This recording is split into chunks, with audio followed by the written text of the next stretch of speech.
everybody, welcome back to another episode of the Highland Scotties Teambuilder Dynasty, whereas we're inside the Scotties Sports Talk. And today we are going to be showing you guys, and of course talking about the first 4 weeks of the season that we've had so far here.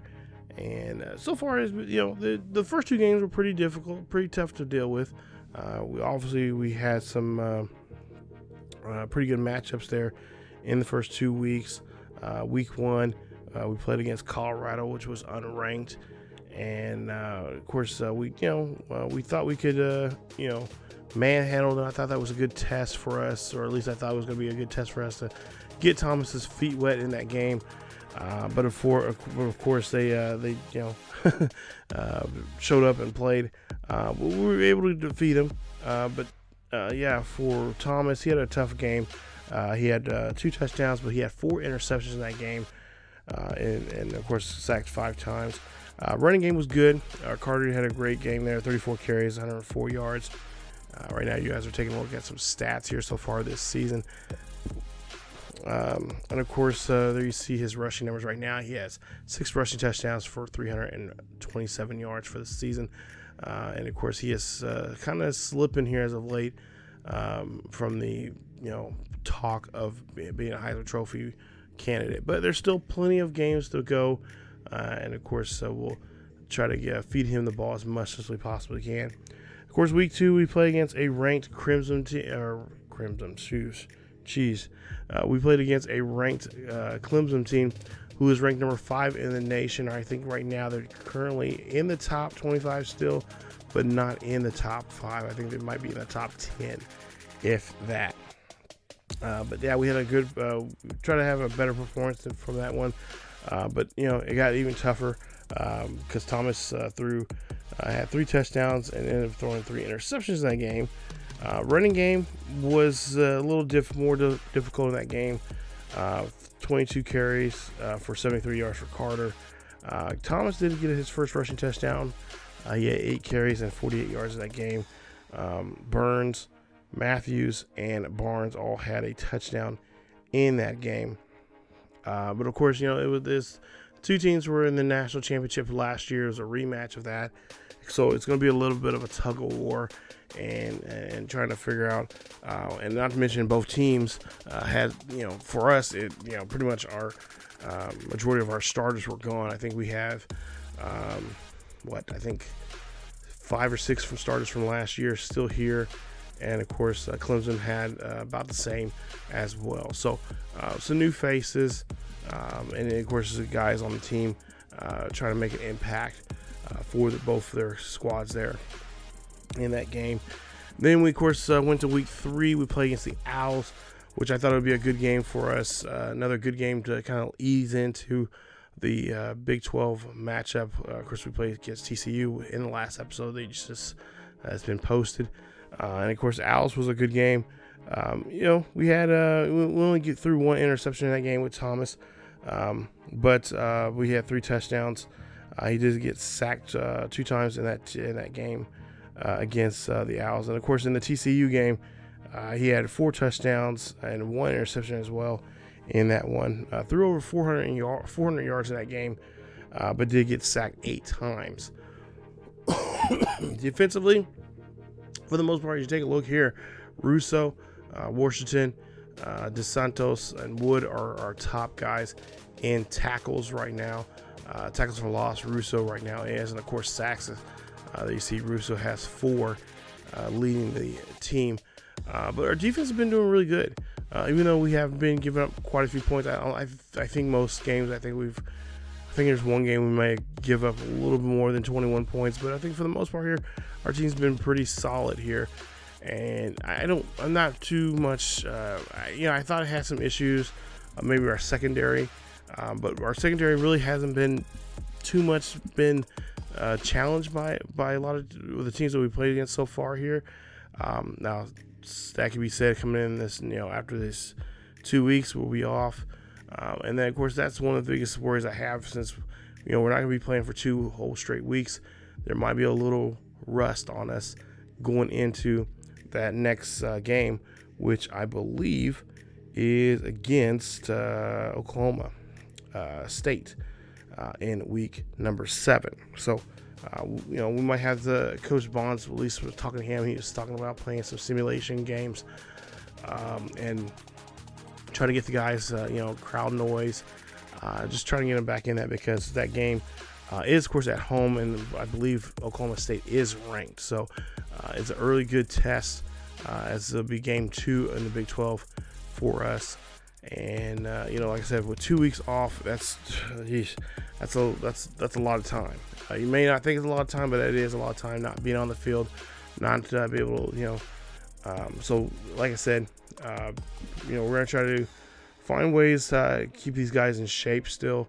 That even though we're gonna be off for 2 straight weeks, back to back, I really was hoping to change the schedule and not put us in that situation. But really, schedule-wise, there was not a way for me, at least what I wanted to schedule here in this series.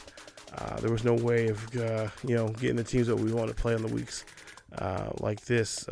I was hoping to have maybe a week in between it of them off, but didn't have to be that way. So, but I think for the most part here, this team, for the most part, has been pretty good. I feel we're still trying to find our footing here with the quarterback wise.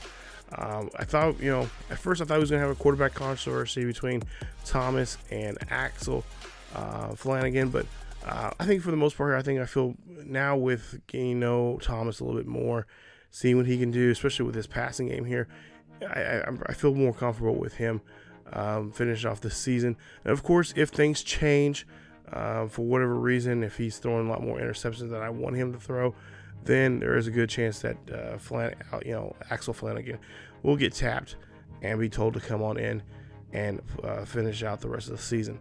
But I think for right now, I think with Thomas, we can't be throwing the needle with him. We got to be able to make sure we have solid passes here. Not to mention, he's a scrambler. We can get him out of the pocket, look down the field, and get him to throw.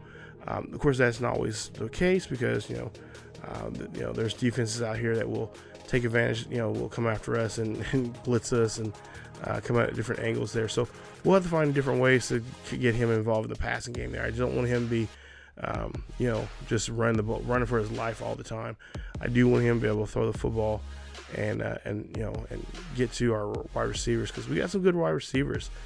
Robinson, of course, he's a senior. Aaron Robinson's been with us for a while now, and I like to have a good year for him to get him out, in a blaze of glory, in his career here with Highland, as well as Joe Barnes, who's a great wide receiver, a tall wide receiver. I like to get the ball, see a lot more 50-50 balls to throw to him. Same thing with Randy Burns, and of course our tight ends, Matthew Hicks and Dallas Matthews. I like to get them involved a little bit more here. Like I said, we're trying to get the second string guys in as well. Of course, that's not always going to happen, because not every year. You don't assume that you're going to have a blowout in every single game, but if we do have games where we are blowing out teams, then there's a good chance that I will be putting those guys in there and getting them some experience. So as we take a look here at the top 25 poll, of course, we're there at number 1. Number 2 is Texas, which they have a game this week at 10. That gets number 11, Tennessee, Auburn, LSU, Michigan, Stanford, UCF, Nebraska, Clemson at number 9. There you see there, yeah. So they're edging right outside the top 10. Alabama at 10, Tennessee, Washington, Ohio State, Arizona State, Oklahoma State, Miami, Notre Dame, USC, Florida, Georgia, Army West Point, Oklahoma, BYU, Navy, and California rounding out the top 25. So this is at the end of week 5 that we're just finishing up here. And then you see Texas A&M dropped out as they were at number 25. Of course, other teams, again, some first place votes there: Air Force, Florida, Duke, Mississippi State, North Carolina, Texas A&M, Michigan, and Pittsburgh. Now in the Big Ten right now in the North, right now both are actually looks like Highland, Utah, and BYU right now are leading the conference with 1 win. Right now we have the best record overall in the Big 12, or at least in the Big 12 North, with a 4-0 record. So we're looking pretty good here. Points forward, 173 points we've allowed so far, just 74 points so far. Utah's right up there with us. I'm not for sure what our schedule looks like. I know we play after Ohio State, or Oklahoma State, we play Iowa, Cincinnati. Who else do we play? Utah. So we do play Utah back. It'll be in week 10, so that'd be a good matchup there if they're still going neck and neck like they are right now. In the excuse me, in the South, Texas A&M, Arizona State, Baylor, Oklahoma State, Arizona, UCF, TCU, and of course Houston. Right now sitting at 0-3 overall record, but right now 0-1. So things can still turn around for them in the conference wise, but right now everybody else have not played, with the exception of UCF, TCU, and Houston, have not played a conference game. But overall records right now, of course, Arizona State is one of the heavy favorites there in the South, but you can take a look there. Texas Tech right now playing some pretty good football. Right now they've only given up 17 points so far this season, so pretty impressive there. But then you take a look here at the overall standings, and then you see the two teams in the North right now, Highland and Utah, are playing some good football here. And like I said, that's going to probably be the match I think a lot of people will be looking at here in the next couple of weeks if they're still playing, as well as both teams playing still on their, that right there probably would be the decision maker of who's going to have the Big 12 North and who's going to represent the North in the Big 12 championship game. And of course, the winner, whoever has the best record in the Big 12, hosts the Big 12 championship game. And so far, the last 2 seasons, Highland has hosted that event. So we're trying to see if we can go 3-3 and try to see if we can host that again. And of course, hopefully win the Big 12 title ourselves. But there you see the overall records right now. Like I said, not too many conference games being played right now. But as we, the next, couple weeks here, I think last week, the last video started the kickoff of the Big 12 conference games. So we'll see more of those. And of course, you'll see a lot more of those games coming up here in the next, as we're doing those little sims I've been doing here. You guys have been seeing here on the channel. The CPU versus CPU sims. We'll see a lot more Big 12 games, so you guys get a better idea of what other Big 12 schools are doing right now in this series. And of course, obviously you see us playing, so you guys can see how well or how bad other teams are doing compared to us. Take a look at the ACC, and of course there you see right now the only team right now with a perfect record conference wise right now. Looks like it's going to be Florida State right now. They're 2-1 overall.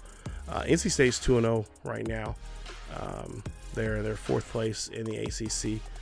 But there you see some of the ACC. And of course, like I said, California now and Stanford now part of the ACC, just like in real life, like they'll be in real life next season in the 2024 season of the NCAA football. Which is going to be really weird to see them in that as well. And of course, this is totally fictional because I don't know exactly which they're going to be, coastal or they're going to be Atlantic, but I just put them based of just geographically. I bet as best I possibly could. As for the American, take a look here. That's one thing I'm really forward to when the new college football game does come out here. Hopefully this summer, is where these teams are going to be at, and then. Just doing how many teams could you actually put into a conference. I know in this game you could put up to 16 teams in a conference, but I mean, some conferences are going to be even a little more than 16. So, what is that going to look like in future games? How many could we put 20 in a conference? I don't know. That'd be really interesting to see how that goes. But right now, just take a look here at some of the conference records right now. You guys can take a look at those and whatnot. But I think for the most part here, this has been these first 4 weeks have been really interesting. I've been trying different plays. I've been trying to change the playbook up a little bit here and there.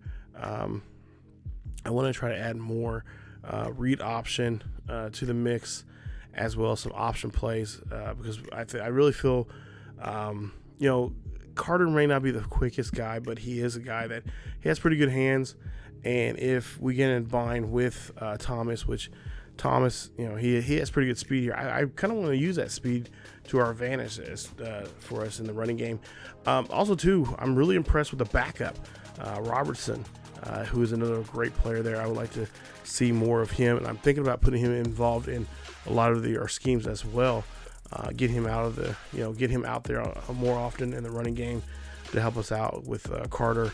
If Carter happens to have a tough time coming out of the backfield there, we can put him in and see what he can do, because I was really impressed with some of the snaps he had in that Rice game.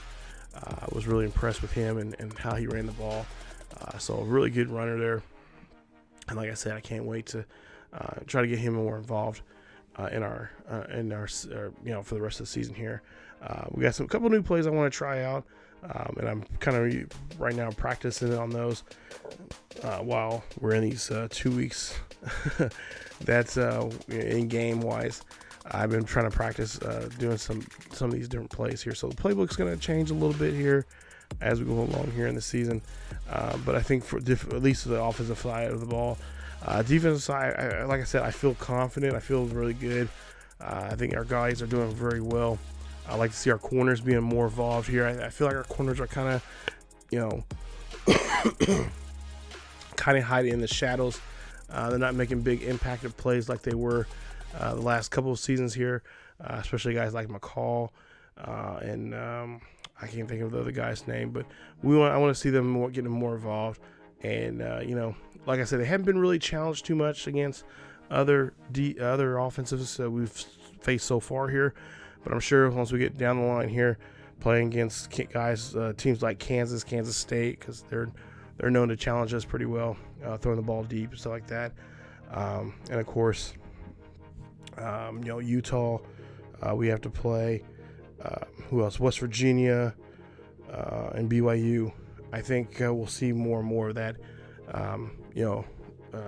being challenged that way. But for the most part here, our secondary has been kind of quiet, which, I mean, that might be a good thing, but at the same time, it might be a bad thing. But we'll see how things go. But I think for the most part, I really feel like our defense is solid. There are still some questions with our offense about moving the ball, especially, like I said, quarterback-wise. I'm feeling more comfortable, more. I feel like I know Thomas a little bit more. It's always weird because you get so used to these players and stuff like that, and then when you have a big dramatic change of personnel on the team, we had so many people leave us because of graduation or to the draft, and then we got these second string guys that we like. Okay, when did you get here? Like, who are you and what can you do? So it's really weird, and that's why I said I want to try to implement them second string guys even more so. The ones that are new to the team this year, that are second string guys, I want to get them implemented more. So, like I said, if we do get in games that we blow out teams, I really need to tell myself, like, okay, we got to put a second string in. I got to know who these guys are, what they can do, and how they can help us out on the team. But yeah, for the right now, like I said, for the most part here, I think just there's some areas in our really the passing game is just I need to do a better job of reading with Thomas, because a lot of times Thomas is sometimes it's his fault. I'm thinking, like, why are you holding on the ball too long? You're holding on the ball too long. We gotta get rid of it. Other times it's my read. I just repeat reading it bad. I'm thinking, like, okay, I thought I had that, but I guess I read it wrong. So my bad. So some of these interceptions that he has right now are kind of both his and the user and the game's fault as well. So, but yeah, I think for the most part here, it's been a good, first 4 weeks. I feel confident. Like I said, week 2 was kind of nerve-wracking because I really felt like, okay, Clemson might be coming back on us and they might be coming back in the game. But thank goodness. And that was the same way the Colorado game. I'm thinking, like, oh my God, they're going to, this first week, this is not good. It's not the way to start off the season. We have the lead in and turn around. We start letting them come back and that lead start to shrink. And here we are, getting ready to, lose back, It's like, oh, okay, we got to do something here. So, like I said, I don't expect us to blow out teams every single week, but there will be a couple games I know in here in the Big 12 that will be in blowout territory that I know we can beat. But then there's going to be games that it's like, yeah, we have this is going to be a tug of war. This is going to be a battle. Oklahoma State is going to be that game. Utah, I feel like it's going to be that game. And even Kansas is probably going to be that game. And that's been the case here lately. Because here lately, Kansas has been doing a good job at recruiting in this series and causing problems. And then we say Cincinnati as well. I think we play against them this season. I think this year is a home game for us against Cincy. I'm trying to look at my list here. Yeah, it's a home game. We play Cincy in week 9, so we play them in 2 weeks here. We got Iowa State, so we got Oklahoma State when we come back from the break in week 7. And week 8 we have at Iowa State, which I believe will be our first time in Iowa State since we got back in this series, since we've brought them back in the Big 12. Because remember, we did that relegation and that 1 year that we were first. I think it was the first year we were in Highland was in the Big 12. Iowa State got relegated out. So now since they're back in, I think this will be the first time we met up with them here. I had to double check my notes and find out if that's true or not. But I feel like this will be our first time we've met up with them. Take a look at some players of the week here for the NCAA. Nothing nationally wise for us, but in the Big 12, we'll take a look here. I think we got a couple of guys excuse me, that won some awards. As you take a look here, week 1, it was Gabe Sands. He had a great day. 2 tackles and 2 interceptions against Colorado, 31-34. And then Chris Brothers won it. I believe Thomas won our Offensive Player of the Week. TJ Cross there for BYU against, looks like University of Virginia.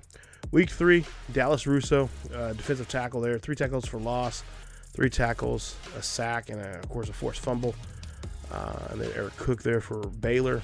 And then week 4, Eric Washington, great day against TCU.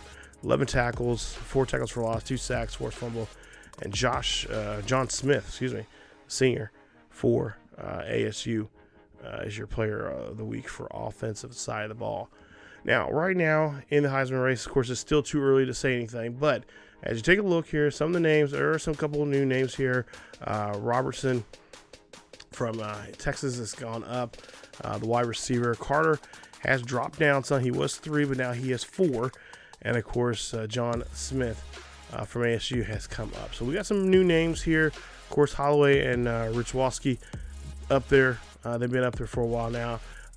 There was another quarterback from A&M. He's been off the list now. He's not playing so well right now. But right now, Rich Walski is the top guy right now. He's the only quarterback on this list for the Heisman. Of course, we're gonna have 2 weeks off, so Carter may be slipping off this list here some. So that means that Oklahoma State game is going to be very important for us because, one, we have a lot of players coming up for that game and visiting us that week as we'll be hosting Oklahoma State. So that's going to be really important for us to have a good showing there for Carter. Now, as you take a look here at some week 5 games here, there are a couple of games here I have in mind. I have matched up. If there are some games that you see here in this top 25 that you would like to see, let me know down below in the description, and I will try my best to add that to the list of games for week 5. But some of them, I've pretty much got most of week 5's games already up. I could add a few more if you see on here any of them you wanted me to play, but for the most part here, these are the matchups here. I'm gonna pick probably about 4 to 5 of them for you guys to match up. I'm just gonna try to find the best ones that are match up. Try to see if I can find some ones that are 2 teams that are ranked, or just a good old-fashioned rivalry game or something like that for you guys. We'll just see. But safe, like I said, just pay attention to the channel. I'll let you'll guys get those alerts when those games will be available for you guys. So for week 5, but yeah, for the most part, I feel like I said, it's been a weird first 4 weeks for this season. It doesn't feel like a traditional 4 weeks. Of course, I think it was because one is because this is this is going to be the last season of this series, but 2, with a new team here, it's always, especially with a brand new team, we got, the starting 11 that we have for offense, only I think 5 or 6 came back. And then on the defensive side, we have still a pretty good solid defense. So it just feels like a brand new team, brand new identity. And I'm just trying to get to know these guys and what they can do. So, but so far, first 4 weeks been really exciting, really fun. And let's just continue going strong here for the next. So coming up, the next video will be a week 6 look at what's going on in week 6. But most importantly, it's more about the recruiting. It'll be our first recruiting video. We'll show you guys some of the recruits that we've already picked up already. We already had some to sign already by week 2. We already had a couple sign instantly to us, and we had a few more since then. So we'll show you guys the the players that we're recruiting. We'll show you the ones that are going to be showing up here in week 7 when we host Oklahoma State. And of course, we'll show you guys some of the players that we have a pretty much a long shot with, but I feel like we have a good, if we keep working with them, I think we got a pretty good chance to get them in here. So recruitment videos coming up. That'll be the next video you guys will see here on the channel. It'll be episode 65 of the Scotties Sports Talk series. But that's it for this episode. If you did enjoy today's episode, please leave a like. Don't forget to subscribe. If you got any ideas for plays or whatever for this game coming up against Oklahoma State, we'll also preview a little bit of the Oklahoma State game as well coming up in the next video. Let me know down below in the description. But as always, guys, thank you guys so much. Thank you for supporting this series. Thank you for supporting the channel. Don't forget to follow us on social media down below. Links are down there below. And don't forget to check out our second channel over on ESG here on YouTube, as it's ESGNet Plus LP, as we got a nice series over there as well on NCAA 14 with the Stanford Cardinal the squad there as well. So it's an online Dynasty that I was playing a while back. So definitely check that series out. It's a lot of fun. But that's it for me. As always, keep each other healthy. Go Scotty Nation. And I'll see you guys again later.